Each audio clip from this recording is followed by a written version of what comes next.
Hello guys, स्वागत है आपका अपने YouTube channel learn with Aarti ma'am में। हम लोग आज पढ़ेंगे आपका व्याकरण में शब्द। शब्द से आपके बहुत ज़्यादा क्वेश्चन भी आते हैं। और जितने भी टॉपिक हम लोगों ने पढ़ा है, क्रिया, लिंग, इन सबको भी अगर आपने नहीं पढ़ा है तो अच्छे से इनको भी पढ़ लीजिएगा। प्लेलिस्ट में वीडियो पड़ी हुई है। और जितना हो सके वीडियो को शेयर करिए ताकि जो भी बच्चे हिंदी से आपका तैयारी कर रहे हैं उनके लिए आपका बेनिफिट हो सके।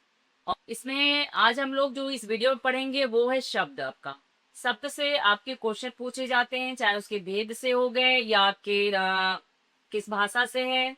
तो काफी क्वेश्चन इससे आते हैं। तो इसको हम लोग पूरा अच्छे से डिटेल में देखेंगे, क्योंकि क्वेश्चन अगर भेद से पूछा जाता है या उसके शब्दों से पूछा जाता है, ठीक है, सार्थक है, निरर्थक है, तत्सम है, तद्भव है, तो आपके सभी इसी टॉपिक में आ जाएंगे, शब्द में ही। तो बहुत ज्यादा इम्पोर्टेंट है, इसलिए इसमें जो भी जितने भी आपके जो है वीडियो बनेंगे उसे मिस मत करिएगा। चलिए आज स्टार्ट करते हैं हम लोग आज का वीडियो। शब्द हेडिंग डाल लीजिएगा, शब्द। शब्द शब्द किसे कहते हैं? तो भाषा की सबसे छोटी या लघुत्तम जो सार्थक इकाई होती है उसे ही हम शब्द कहते हैं। ठीक है, मतलब उसका सार्थक शब्द निकले, सार्थक अर्थ निकले। ठीक है, तो वही आपका शब्द है। यहाँ पे हम लोग इसकी परिभाषा देख लेते हैं। भाषा की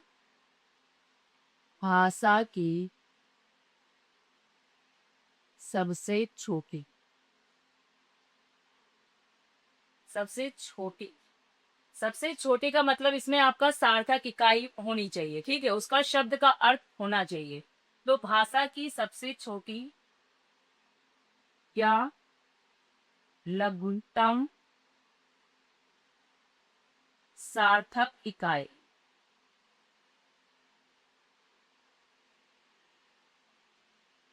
लघुत्तम सार्थक इकाई को शब्द कहते हैं।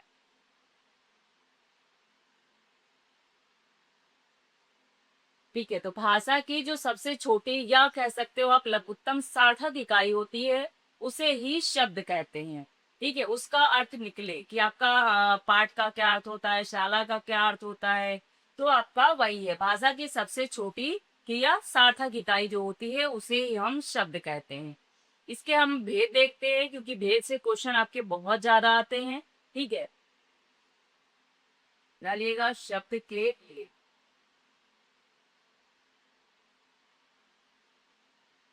शब्द के भेद, इसमें शब्द के भेद आपके दो तीन ऐसे डायरेक्ट नहीं मान लिया जाता है। ठीक है, इसमें रचना के आधार पर अलग होगा, उत्पत्ति के आधार पे आपके अलग होंगे, सार्थक आपके निरर्थक अर्थ के आधार पर आ जाएगा, विकार या परिवर्तन के आधार पर आ जाता है। तो आपको इतने प्रकार के, क्योंकि पूछा जाता है कि रचना के आधार पर शब्द के कितने भेद होते हैं, उत्पत्ति के आधार पर शब्द के भेद कितने होते हैं, तो क्वेश्चन ऐसे पूछा जाता है इसमें। ठीक है, तो उसको भी लिख लेते हैं। सबसे पहले रचना के आधार पर,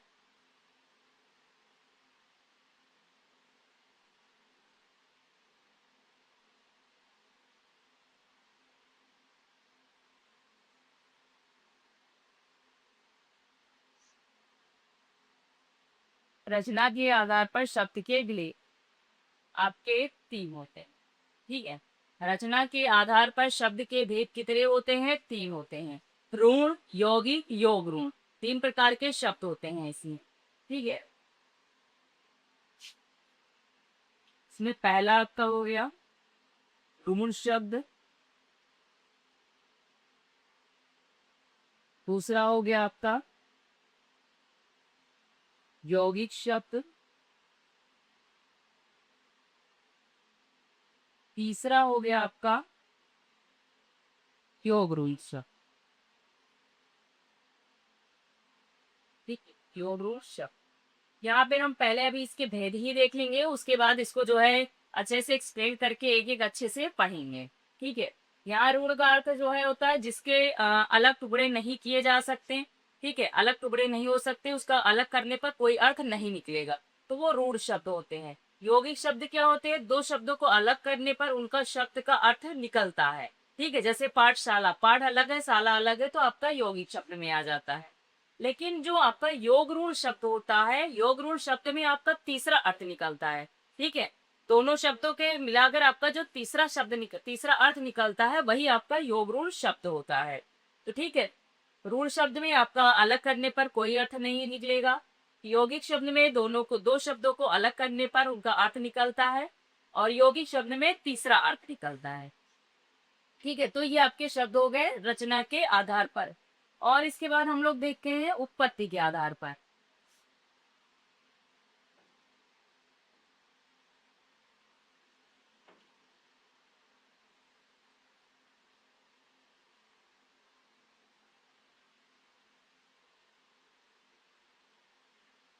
दूसरा डालिएगा उत्पत्ति के आधार पर।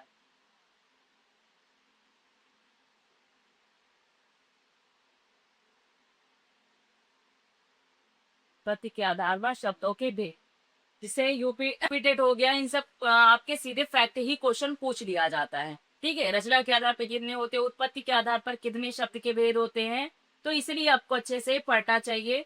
और बाकी आपके हिस्ट्री सब में भी आपके जब क्वेश्चन पूछे जाते हैं तो सब क्वेश्चन आपके टफ ही नहीं रहते हैं, बाकी इजी भी रहते हैं। तो इस वजह से भेद के आधार पर क्वेश्चन पूछे जाते हैं, तो इनको भी अच्छे से लर्न करिए। ठीक है, उत्पत्ति के आधार पर भेद, शब्द के भेद कितने होते हैं आपके, चार होते हैं। कौन कौन से, तत्सम, तद्भव, देशज और विदेशज, चार होते हैं। इनको भी लिख लीजिएगा। पहला तत्सम, तद्भव,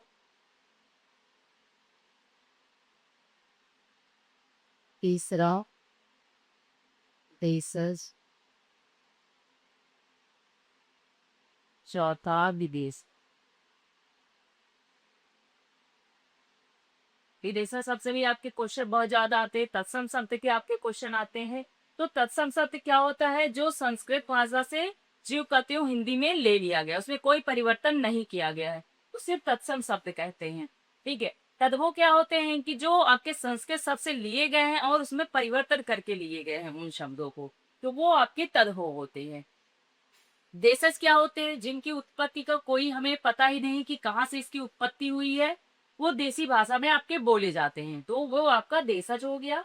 विदेशज क्या होते हैं, जो दूसरी देशों से लिया गया है, वो विदेशी कहलाते हैं। जैसे पुर्तगाली, तुर्की भाषा आपके पूछे जाते हैं, किस भाषा के शब्द हैं, तो ये आपके विदेशज में यहाँ पर हम लोग पढ़ेंगे। ठीक है, दो इसका आप पूरा पुर्तगाली हो गया, चीनी हो गया, तुर्की हो गया, अरबी हो गया, इसके बारे में हम लोग विदेशज में अच्छे से कौन कौन से शब्द आपके लिए गए हैं, कौन कौन से आपके पेपर में पूछे जाते हैं, तो वो हम लोग यहाँ विदेशज में पढ़ेंगे। देशज में भी आपके क्वेश्चन आ जाते हैं, और खास करके यूपीटेड इस सब पे क्वेश्चन आया भी हुआ है। ठीक है, देशज सबसे भी पूछा जाता है। बाकी तत्सम तद्भव तो आपके लिए बहुत ज्यादा इंपॉर्टेंट है ही, क्योंकि तद्भव तत्सम से क्वेश्चन भी बहुत ज्यादा आते हैं। तो इसे हम लोग अलग वीडियो में भी, एक तो है तत्सम तद्भव का पूरा कौन से शब्द आपके तद्भव है, कौन से तत्सम है, दूसरे वीडियो में भी इसके बारे में पढ़ेंगे। अभी यहाँ पे थोड़ा सा ही हम इसके बारे में पढ़ेंगे। ठीक है, जो जो इम्पोर्टेंट है तो उसके बारे में ही पढ़ेंगे हम लोग। आगे देखते हैं हम लोग विकार या परिवर्तन के आधार पर शब्दों के भेद कितने होते हैं। तो विकार या परिवर्तन के आधार पर दो प्रकार के होते हैं, विकारी और अविकारी। विकारी का मतलब वो होता है जिसमें आपके काल, संज्ञा, सर्वनाम और काल, लिंग के आधार पर परिवर्तन किया जा सकता है। और अविकारी जिसमें आपका परिवर्तन नहीं किया जा सकता है, तो वो अविकारी शब्द होते हैं। ठीक है, डालिएगा यहाँ पर विकारी। तीसरा विकार या परिवर्तन, विकार या परिवर्तन के आधार पर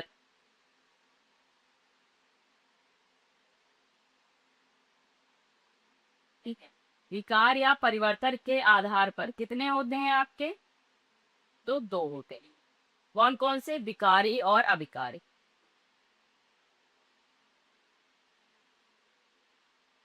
दूसरा आपका अविकारी।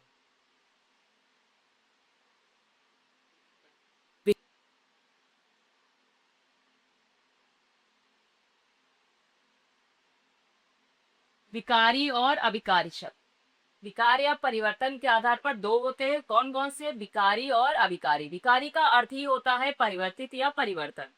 ठीक है, तो विकारी में जो आपके लिंग वचन कारक के आधार पर परिवर्तन हो जाता है उसे विकारी शब्द कहते हैं, और जो आपके लिंग वचन कारक के आधार पर परिवर्तन नहीं होता है उन्हें अविकारी शब्द कहते हैं। किसी के भी आधार पर परिवर्तन ना होना आपका अविकारी शब्द में आएगा, और जिसमें भी परिवर्तन हो जाता है वो आपके विकारी शब्द होते हैं।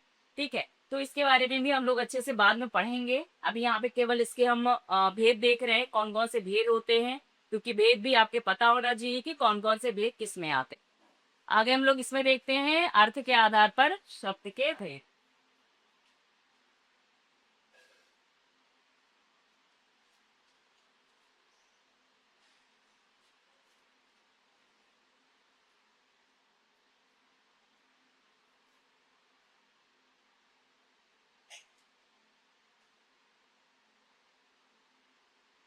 भेद आपके कितने होते हैं? तो दो होते हैं। कौन कौन से आपके?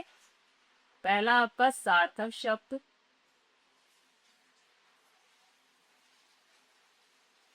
दूसरा निरर्थक शब्द।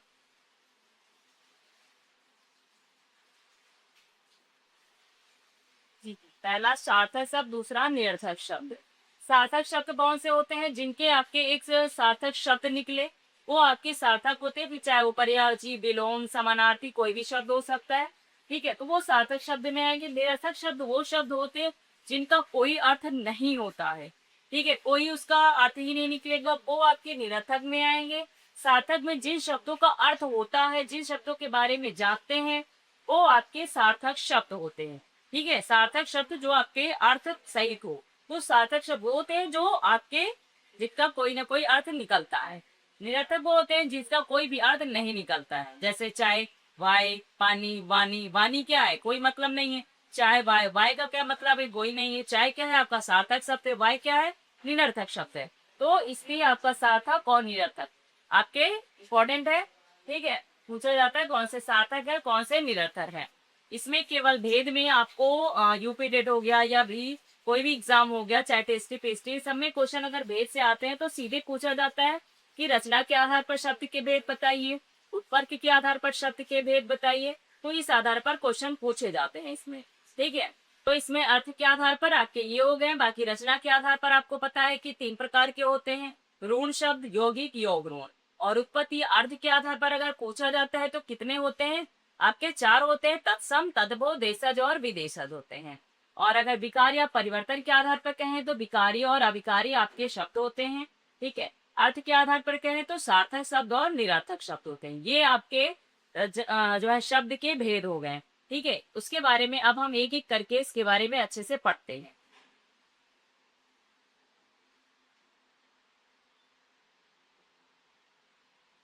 सबसे पहले हम लोग रचना के आधार के पढ़ेंगे। ठीक है, रचना के आधार पर जो है शब्द के भेद कितने होते हैं और कौन कौन से आपके उसके बारे में पढ़ेंगे अच्छे से।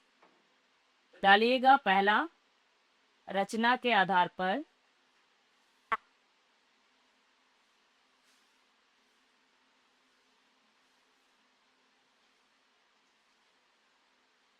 शब्द की ली। रचना के आधार पर शब्द के भेद कितने होते हैं? 3 होते हैं। इसमें आप पहला डालिएगा रूढ़ शब्द।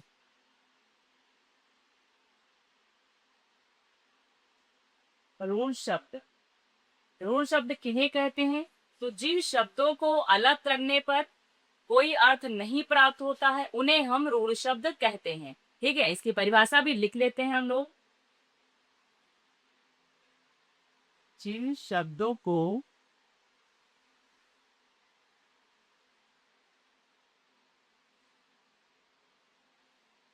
अलग करने पर,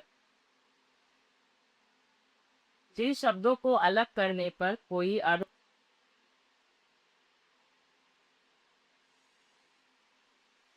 प्राप्त ना हो, कोई अर्थ प्राप्त ना हो, उन्हें ऋण शब्द कहते हैं।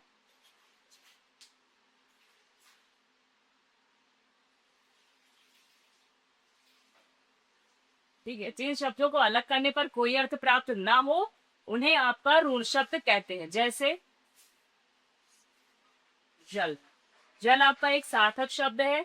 ठीक है, जल को जब हम अलग करते हैं, जा अलग करते हैं और ला अलग करते हैं, जल, यार इनका कोई, जा का कोई अर्थ नहीं है, ला का कोई अर्थ नहीं आएगा इसमें आपका। ठीक है, जल का कोई अर्थ नहीं और ला का, जबकि जल क्या है, ये आपका सार्थक शब्द है।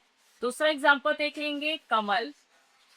कमल एक आपका सार्थक शब्द है, फूल क्या, और इसको अगर आप अलग करते हो तो इसका कोई भी अर्थ नहीं जाता है, का मा अलग, इनको कोई भी अर्थ आपका अगर अलग करोगे तो कोई भी अर्थ आपको प्राप्त नहीं होगा। तो ये आपके ऋण शब्द में आते हैं। तो जिन शब्दों को अलग करने पर हमें कोई अर्थ प्राप्त नहीं होता है वो क्या होते हैं, आपके ऋण शब्द होते हैं। दूसरा हम लोग देखते हैं यौगिक शब्द।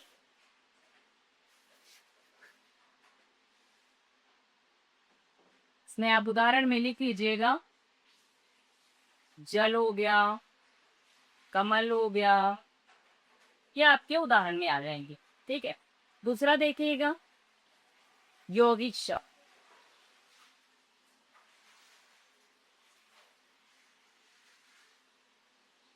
यौगिक शब्द क्या होते हैं, जिन शब्दों को अलग करने पर हमें एक सार्थक शब्द प्राप्त होता है तो उसे हम यौगिक शब्द कहते हैं। ठीक है, एक सार्थक शब्द अगर उन शब्दों को अलग करते हैं तो एक सार्थक शब्द सही अर्थ हमें प्राप्त हो जाता है, तो उसे ही यौगिक शब्द कहते हैं। जिन शब्दों को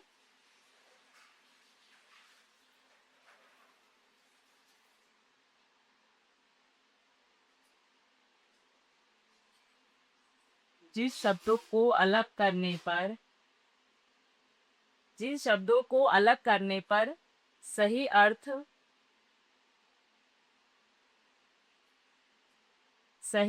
प्राप्त हो ने यौगिक शब्द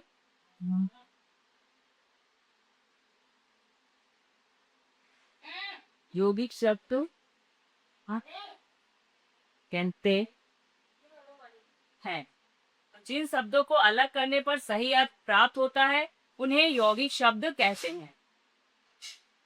शब्दों को अलग करने पर सही अर्थ हमें प्राप्त होता है उन्हें हम यौगिक शब्द कहते हैं, और जिन शब्दों को अलग करने पर कोई अर्थ प्राप्त नहीं होता उन्हें ऋण शब्द कहते हैं। इसका एग्जाम्पल देखिएगा, जैसे उदाहरण में डालिएगा, पाठशाला। ठीक है, पाठशाला में क्या होगा, आपका पाठ का भी अर्थ है और शाला का भी अर्थ। शाला जहां हम लोग पढ़ने जाते हैं वो आपका पाठशाला, पढ़ने वाला जगह आपका क्या होता है, पाठशाला। या घुड़सवार, क्या हो जाएगा आपका, जो घोड़े पर सवार, घुड़सवार, गुड़ मतलब घोड़े पर, सवार मतलब जो सवार होता है। तो आपका अलग करने पर यहाँ पे घुड़सवार का भी अर्थ अलग करने पर आ रहा है। तो ये आपके यौगिक शब्द में आते हैं। ऋण शब्द में आप कभी भी अलग करोगे तो उनका कोई अर्थ नहीं निकलेगा, और यौगिक शब्द में आपका सार्थक शब्द आपके अर्थ निकलेंगे इसका। ठीक है, सही अर्थ निकलेगा तो वो आपके यौगिक शब्द हो गए। उसके बाद हम लोग योग ऋण देखते हैं। योग ऋण में क्या होता है, आपका तीसरा जो है शब्द आता है, तीसरा अर्थ आता है इसमें। ठीक है, योग रूढ़ में मतलब आपका बहुब्री समास, आप समझ सकते हो कि बहुब्री समाज में ही जैसे आपका लंबोदर, लंबा है उधर जिसका अर्थात गणेश भगवान जी, तो उन पर ही आपका अर्थ, तीसरा अर्थ यहाँ पर निकलता है। तो वही चीज आपका योग रूढ़ में भी आएगा। ठीक है, उसमें तीसरा अर्थ आपका आता है। तो देखते हैं उसी बारे में। तीसरा डालेंगे योग रूढ़।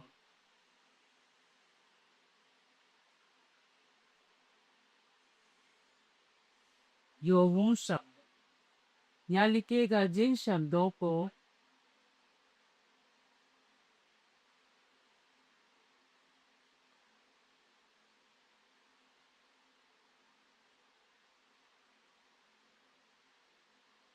जिन शब्दों को अलग करने पर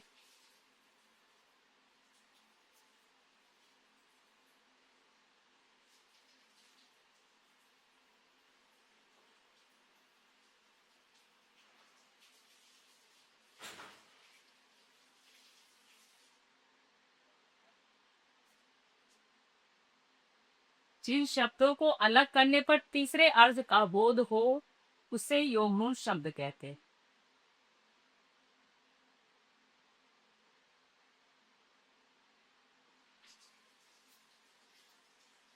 योग ऋण शब्द कहते हैं। ठीक है, तो जिन शब्दों को अलग करने पर तीसरा अर्थ प्राप्त होता है उसे हम योग ऋण शब्द कहते हैं। जैसे ना लीजिएगा लंबोदर,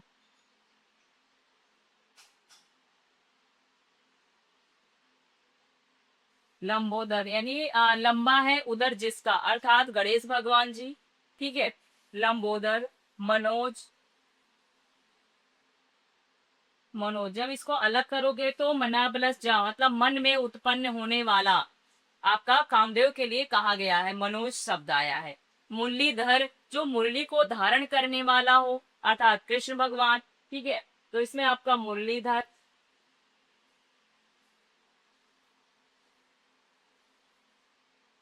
मुरलीधर, मुरली को धारण करने वाला अर्थात कृष्ण भगवान।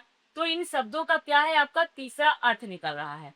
ठीक है, तीसरे अर्थ के बारे में पता चल रहा है। तो आपका लंबोदर, मनोज, मुरलीधर ऐसे शब्द आपके जब आएंगे तो वहां पर आपका योग ऋण शब्द होगा। पूछा जाएगा आपका मनोज शब्द देकर ये आपके कौन से शब्द हैं, ऋण शब्द है, यौगिक शब्द है या योग ऋण शब्द है। तो आपको वहां पर क्या बताना है, आपका योग ऋण शब्द है। ऋण शब्द में वो शब्द होते हैं जिनका आपका अलग करने पर कोई अर्थ प्राप्त नहीं होता है। यौगिक शब्द आपके वो होते हैं जिनको अलग करने पर अलग करते हैं, लेकिन उनका आपका जो है सार्थक शब्द निकलता है अलग करने पर। ठीक है, योग ऋण क्या होता है, यहाँ पर इसका तीसरा अर्थ निकल जाता है आपका। तो लंबोदर, आपका मनोज, ये जैसे शब्द आपके जहां भी आते हैं, जहां पर आपका तीसरा समास या बहुब्री समास आप समझ सकते हो। ठीक है, ऐसे शब्द आते हैं तो वहां पर आपका योग ऋण शब्द होता है। ठीक है, आज के लिए इतना ही। बाकी जितना भी हमको अच्छे से पढ़ाया जा रहा है उनको अच्छे से पढ़िए और अपनी तैयारी को अच्छे से रखिए। बाकी हम लोग नेक्स्ट वीडियो में इसके आगे भेद के बारे में अच्छे से पढ़ेंगे। ठीक है, ओके गाइस, थैंक यू।